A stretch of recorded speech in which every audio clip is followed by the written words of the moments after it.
Welcome to a new edition of the Neon Jazz interview series with veteran jazz drummer Robby Ameen.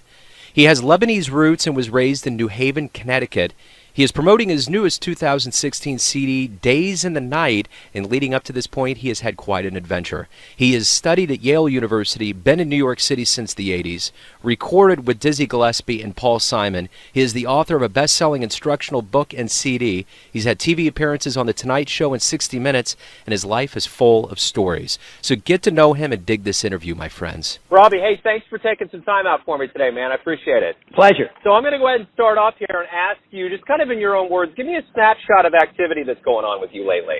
Pretty much just, kind of what I've been doing the last 25, 30 years, freelancing, probably, I'm working, getting my band going, my own project, doing gigs, recording. I guess my recent projects, too, are some of the same people I've been playing with for a long time, give or take a couple. But, I'm still doing the Conrad Herwig's the Latin side band, and I'm doing I guess I'm also doing a lot of sort of international drum festival stuff like that. Yeah, I guess the main thing is really trying to get my own band though, on more on the map, because I've been a sideman for 25 years, and then now it's been like the last 5 or 6 years trying to get my own thing going too. Thank you for sending over your latest album. I really appreciate it. It's a great listen, Days in the Night. Talk to me about this album. How do you feel about it? It's a great, like I said, it's a great album. How do you feel about it? I'm really happy. I mean, it's the second one I've done strictly as a leader. I've co-led a lot of projects in the past, but the idea was really, the first one I did, I guess a few years ago, I really wanted to, basically be the composer of almost everything. And that's been a long process over the years, and having the confidence to really like what I wrote. And so the record before this was actually called Days in the Life, where I basically wrote everything, arranged everything. And this is sort of continuing in that. The only difference is it was sort of a working band. I mean, the other one were musicians I played with for 20 years, but this was a band that really we were playing steadily, pretty much just in New York on a regular basis, and really getting a kind of a group vibe. So, I wrote stuff and we'd play it live, which is always a great thing, and then in the studio. And and it also has like a little bit of a little bit of variety. Like I did a 2 or 3 duets with this sax player Troy Roberts, which was really nice, just drums and tenor. And then the only other thing a little different was I got Ruben Blades to did an arrangement for him, and he sang on the tune, sort of a salsa timba type thing. But the rest is pretty much just the working band playing. Right on. Let me skip this rock back to the beginning of your life. You have Lebanese roots. You were raised in New Haven, Connecticut. So how did you get so interested in jazz and pursue a music career? Jazz was really kind of it was I had a teacher. I was like in elementary school. I'd been playing drums, on my own for quite a while, and then I guess I was in, 5th grade, and I had this teacher that gave me a Coltrane record, Africa Brass, and a Miles record, and I think that was it. He might have given me I think that was it. And he said, just listen to this. And I listened. I was blown away. I didn't really, I couldn't really grasp it, but I liked it. And so that sort of really got me in the jazz direction. I mean, I think we're all products of what we listen to. And I always say that, whatever country you're from, even though it's becoming less and less relevant now because of YouTube and just everybody can hear and see everything now. But, R&B, Motown, the Beatles, I mean, all that is going to be part of your makeup if you grow up in a place where that's the music that's heard everywhere. So even if you like it or don't, it's still going to become part of your makeup. So I was always listening to, I was, part of that too. But definitely I got into jazz at an really early age, and I just kept listening, trying to figure out what Elvin Jones was doing, way back then. And I mean, I'm still trying to figure out what Elvin Jones was, but, Yeah, we all are, for sure. Yeah. And, and then I was lucky in New Haven. There were a lot of percussionists around, hand drummers, both in the African school and also some salseros. So I was also into that, like, all along. So sort of Latin music was also kind of, part of what as a teenager and everything was listening to all the time. So that was also a part of it. So when you finally made it to New York in the 80s, what was it like there? Were your eyes pretty wide? How was everything going in the beginning for you there? I was lucky to be, my parents really let me do whatever I want when I was really young. I'd just come in. I remember being like 14, whatever. I'd just come in because I was, like an hour and 20 minutes away. So I'd come in for the weekend. I had friends. I had cousins. A really good friend of mine at the time was Sammy Figueroa, the percussionist. That at the time he was working at Sam Goody's record store, and I would go in there, and he would turn me on to all this music, and I really never even knew he played. And then one day I went in, and we had a lot in common because I was playing with some people in New Haven that he knew. Then I just went in one day, and they said, "Oh, he just got signed to Atlantic with his band." I didn't even know he played, and so I would stay with him. And anyway, so it wasn't like New York was something new, when I actually decided to move. But when I moved, I had no connections, professional connections, so to speak. So my first gig for the first summer I lived here was actually playing on the street with a bebop quintet, basically playing all day long, from noon to like the theater crowd, in different spots in Midtown. And that was really great. We were playing, tunes all day long and actually making some credible money, especially for back then. And then, your rent was like $300 a month anyway. But, yeah. And then, things just led to, I actually, somebody was just standing, heard it from me on the street, and it was this great Panamanian sax flute player named Mauricio Smith, he was in the original Saturday Night Live band, and he was like a session guy. And he sent me to Mexico for a few months to play. There was a jazz club opening up, so I was down there. So, things sort of led just from being on the street, which is pretty much, you're pretty wide open. And it just goes, it's like people say, oh, you got to know people in New York, or how do you do it? And I'm always like, well, I can't really give advice aside from that's pretty random. Just go start playing it with a band on the street. And so, yeah. Here. I don't, Well, it sounds like everything's worked out. When you look at the spectrum of your career, you've gone from Dizzy Gillespie to Paul Simon. What have you learned from being around big shots over the years? What kind of lessons did they give you, whether it was inadvertently or advertently they gave them to you? Well, I've always found that the greatest people that I've been, fortunate enough to cross paths with and work with, are usually just beautiful people, it's just like, obviously you learn musically, but just also just as people, people that are super, deep on so many levels, funny, humorous, like really super, and, I've always felt, and I still feel that way, you always play better when you play with people that are better than you, and it brings out the best. And it's really like and it can be, like you were saying, it can be sort of in all different genres, but there's that commonality, I think in particular somebody like people like Ruben Blades, or like you said, Dizzy, Paul Simon, they all are completely different personalities, but just,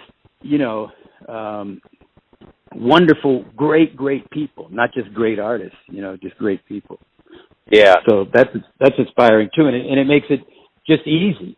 It makes it when you have like when you have a friend kind of a kinship with people, it definitely helps on the bandstand. And that means that's not 100% the case, but I would say like, let's say 90% the case. Because sometimes you might play with people that just don't really hit it off so much.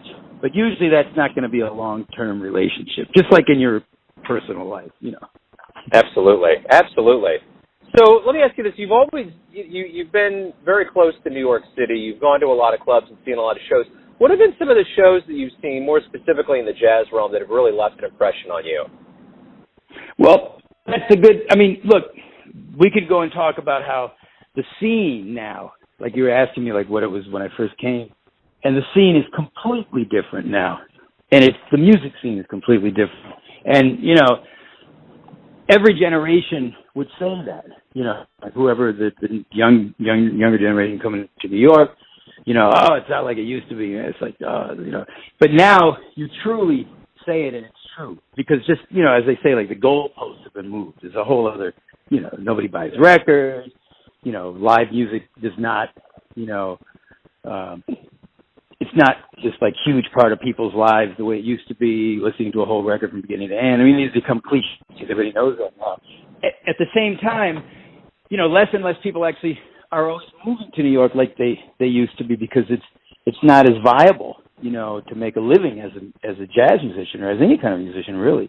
But I say that, but at the same time, you go out and there's still a big live scene, and they're always some of the greatest people on the planet playing, so you always get inspired. So, I mean, you know, I go out and I mean, I probably don't go out as much as I used to, but, you know, I mean, I'm just at the top of my head, what have I heard, like, in the last, say, like, you know, few months? I mean, well, my friend, pianist John Beasley, he brought his band mostly from L.A.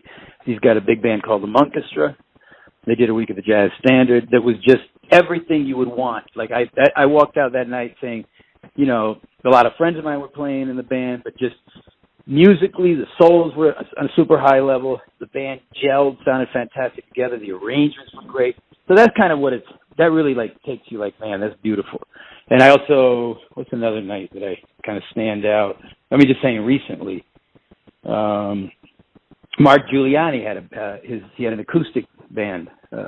He had a CD release that also was just, you know, so you're still out there and you're hearing stuff that's just like, man, that's just beautiful. That's just, you know, that's just what it reminds me of like when I was a kid and I'd come in and I'd get blown away by hearing people and all that. So that still goes on, you know. Yeah, absolutely. Well, you sound like the kind of guy that's learned a lot from being out in the real world, but you've had a lot of education in a formal environment. Talk to me about Yale. Talk to me about your formal education and how it helped you as the music, it helped your music brain, I should say. It's in a more abstract way because, you know, I was, you know, in hindsight, I was really fortunate to go to a college like that. And then I didn't study music, you know, there. Almost nobody had jazz programs back then. I mean, a few places did, North Texas, I guess Berkeley.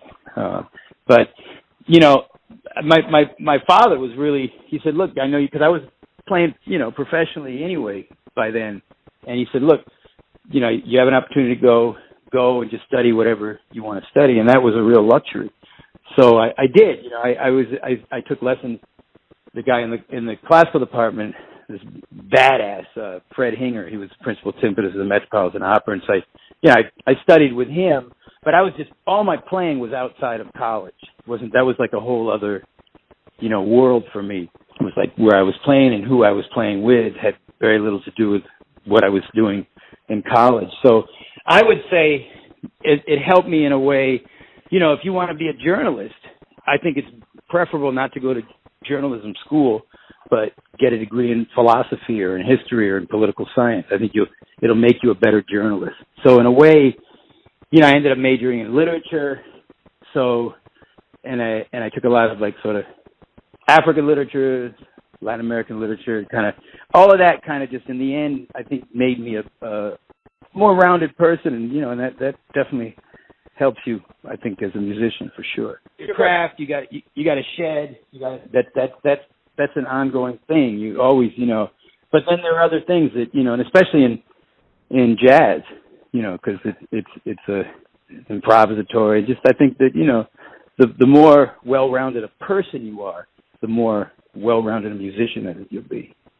Absolutely. When you look back on your career, your very first album, all the way up until today, you look back on everything that you've done. How do you feel about how things have worked out for you? Are you happy? Yeah, I mean, I feel really lucky, absolutely. Because, everybody, but my dream, it was, man, am I ever going to, imagine if I'm actually on a record, and then you're lucky, and then that happens, and then you want to say, well, man, now I want to do another one, and then you realize it's like you get on your first record, but you got to just you want to keep playing on more records, it's like you're only as good as the last note you played too, and so yeah. So yeah, I mean, I feel it's a two-edged sword. Like I feel really grateful, and then I'm always trying to reinvent a lot of the way I play. So I don't really like to listen to old things really that I played, but occasionally when I do, like my preconception is that, oh man, I don't want to hear that because I'm sure I'm going to be like really disappointed and I would have done it different. But then sometimes I'm surprised, like I actually like it. So sometimes it's kind of, but and I guess in a way it's good to listen to yourself even way back because you think that you're on a different level and you're progressing, but then you might forget some of the stuff that was really valid that you did before that you've sort of just written off saying, no, I'm not doing that anymore. So it's kind of like I said, it's a double-edged sword. Sure. So you were part of Mark Anthony's that first solo concert at Madison Square Garden. You had to have seen that facility for so long and to finally be there to perform. What was it like to be in there performing and doing your thing on stage? I mean, it was, that was great. I mean, I played there a few times before, also with like Ruben Blades would play these, concerts, these festivals, and then it's awesome. The funny thing actually, I remember the first time I played, it was actually really hard to play, not because of the, nerves or just the, the monumental Madison Square Garden, but just because the sound, because the sound, like there's this big slap back. You do like you hit the snare drum at the sound check. And you're like, man, it sounds like three guys, playing one. And of course, it gets better when the place is full. But it's funny because now none of that's an issue because virtually everybody uses in-ears. So you're not hearing any of the actual acoustic part of the room, whereas back then there were no in-ears. Everybody was playing with monitors. And it kind of makes me think, I worked for many years with Jack Bruce, and he'd say, man, when they would go and play those big stadiums with arenas with Cream, like in the late 60s, they just like forget about they just would put their amps on stage and just like start playing. Great. So that was definitely one thing that got to me. Yeah, just the actual the logistics of it, getting used to But like I said, now with the in-ears, it's almost, which I'm not crazy. I mean, you never use them in jazz really, but on more like pop type gigs, I feel like there's a little disconnect when you're using them because you're not. It's like playing to a record or in the studio because you're not really feeling the vibe as much, But anyway. Well, let me ask you this. How did you get included in the New Groove Dictionary of Jazz? I don't know. I have no idea. I mean, a writer called me. I think he wrote for Modern Drummer. I don't actually even remember. That was a long time. I don't even know. I don't know. Well, they just called, Well, let me ask you this. You've won a Grammy. You've won a lot of awards over the years. What award surprised you the most? Not your favorite award, but what one did you get that you were like, wow, I didn't expect that at all? Well, I don't know. I mean, it's not that many awards. I haven't won that many awards. I don't know. I mean, sure, the Latin Grammy was cool. That was great. I mean, that was really nice because also the reason that we all won it is because, Ruben Blades had he put the original band back together to do this kind of world tour after he'd been in politics in Panama for many years.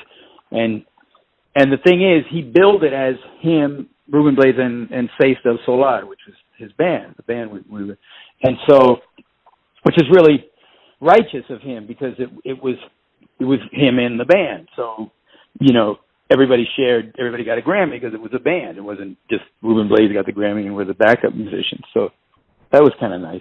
I mean, that was, you know, if it had been like, you know, a lot of singers would just be the singer. You wouldn't like, you know, they wouldn't credit their band, so to speak. Sure. So, sure. Let me ask you this: who would you consider your jazz heroes? You know, there's so many. Mostly, it's people that constantly, you know, they never stopped coasting. Like, I mean, they never started to coast. I mean, they never stopped reinventing themselves. You know, I mean, I think of just off the top of my head, I mean, the people that come to mind is like, you know, that are still with us. Thank God. You know, like, you know, Sonny Rollins, Herbie Hancock, Chick Corea, you know, Steve Gadd, Roy Haynes. I mean, people that, you know, every time you hear them, you're blown away, and it's because they keep being inspired, you know, themselves, and I mean, any one of those guys I mentioned, you know, 20 or 30 years ago could have stopped, and it would have been, and just stayed wherever they were then, and it would have been, you know, historic. It would have, you know, for history. But part of the reason they're so great is because they every time they go out and play, it's a new night, it's a new thing, and they're also reinventing the way they play, all of them, you know. So those are heroes. Yeah. Is there anybody that you haven't seen live in the world of jazz that you would just love to catch live? Well, I mean, yeah, I mean, for sure. I mean, people that died, you know, that I never got to hear. I mean, I never got to hear Coltrane live. You know, I mean, there's a lot of people. I did get to hear Elvin Jones throughout, I mean, for 20 or 30 years. I mean, I got to hear him from when I was a kid till almost the end. We were playing a festival for a week in Perugia, and he was playing actually every night. I got to hear him, and that was, I think, his last year. I would have loved to have heard, absolutely loved to have heard Weather Report live. Never heard them. I heard Zawinul live, but I never heard, Weather Report live. Yeah. Wayne Short is another. He's a hero, for sure, you know. Yeah, absolutely. So let me ask you this. Why do you love jazz? I love the fact that it's, again, I keep using this as theme, you know, like it doesn't stay in the same place. You know, it's such a vast term anyway, you know, because the thing is, you know, as a drummer, there's just so much music I like to listen to and that I like to play. I mean, I like playing funk. I love playing funk. I like playing, you know, rock and roll. I love playing, you know, obviously Latin. And the category jazz, you know, however loosely you want to define it, you know, can include all of that. Like, I never was part of that scene of, you know, that kind of dichotomy. Like, you got the straight ahead guys, and then you got the people that play electric instruments and the funk guys. And that, to me, that was all just so much bullshit because, you know, like if guys would play, I mean, even I could tap at people criticize Miles Davis, you know, oh, he's sold out. And I mean, you know, if that had been the attitude, you know, the music never would have gotten anywhere, you know. So I feel really strong about that whole thing of, you know, who are the real cats and who are because, you know, I just think that now one of the good things, aside from the fact that the industry is basically, you know, I don't want to say it's dying, but part of it is died. You know, there are no more really record companies, there are no more. So, and that's a pretty big negative because people don't buy records and people don't listen to whole records beginning to end. But if there's a positive side, it's that there aren't these expectations that a record company might have. Say, okay, we're going to do a record, but it's going to be a straight ahead record. Yeah, but I got this kind of funk thing. No, then you can't. It's going to be a straight ahead jazz record. You want to do a funk record? We'll do a funk record. You know, but yeah, but I want to play Fender Rhodes. No, you can't have Rhodes. It's going to be, you know what I mean? So now like all the players, the younger generation. I mean saying people in their 20s, but people in their 30s. Very few people have that attitude anymore. Yeah. They listen to everything. They listen to hip hop. They listen to, and there aren't like these elder statesmen saying, "Oh, that's not jazz." I mean that's what I say. Look at people like Herbie and Wayne and Chick. Nobody ever told that. Who's going to tell Herbie Hancock, no, you can't do it. What do you mean? You're gonna do a Kate Bush? You're gonna play with her? What are you talking? You know what I mean? I mean, it's like those are the people that created the music. So for anybody to like presume to like say, no, that's not real jazz, it's like, man, just I don't even want to hear it. Absolutely. So let me ask you this: of all the fans that you played for, what's one of the most memorable compliments you ever got? It's always nice when somebody comes up, they got their kid, they got their 3 or 4 year old with them, and they say, man, he was dancing the whole time, and you got, I mean, that's always really, really nice. It's really nice when you connect, with people like that. Especially when you see that, like you see like a generation thing. You see the parents and the kids, and that's always, I don't know, nothing really. One time I was playing at the Blue Note, and there was an Indian family, East Indian family, and the son looked like he was about 8 or 9 years old, and he did a sketch of me on a napkin, and it was a really good sketch. And the father said, "Yeah, he's embarrassed." So he gave it. I guess that's a really nice compliment. That was really nice. Yeah. Right on. Let me ask you this: everyone has a version of who you are. Your family, your friends, the people that you play for. But who do you think you are when you wake up? What's your perception of yourself? I don't know. I mean, I try to be the same way. I mean, I try to be the same person, I guess. I try to be, I try to see the best in everybody and everything. That's trying to find the best in any music you're playing, even if it's not necessarily your favorite music. Yeah, I mean, there's a saying like you have certain cultures, like I mean, there's a saying in Japan that you have the face that you show people in the workplace, and you have the face that you show, your extended family, then you have the face you show your immediate family, and then you have the face that you don't want to even show yourself. I mean, it's like a stereotype, but it's not, But I mean, I try to be like a little different. I mean, I'm not saying Japanese are like that, don't get me wrong. It's just like a saying that they have. But, yeah, I try to be just pretty much, and I actually think that it's important to laugh and see like the irony in lots of things, and especially in yourself. Like I think, I like laughing at myself, definitely. Yeah. It keeps you honest. Absolutely, without a doubt. Robby, that's great, man. That's a great way to wrap everything up. Thank you for opening up and giving me some of your time today, man. I appreciate it.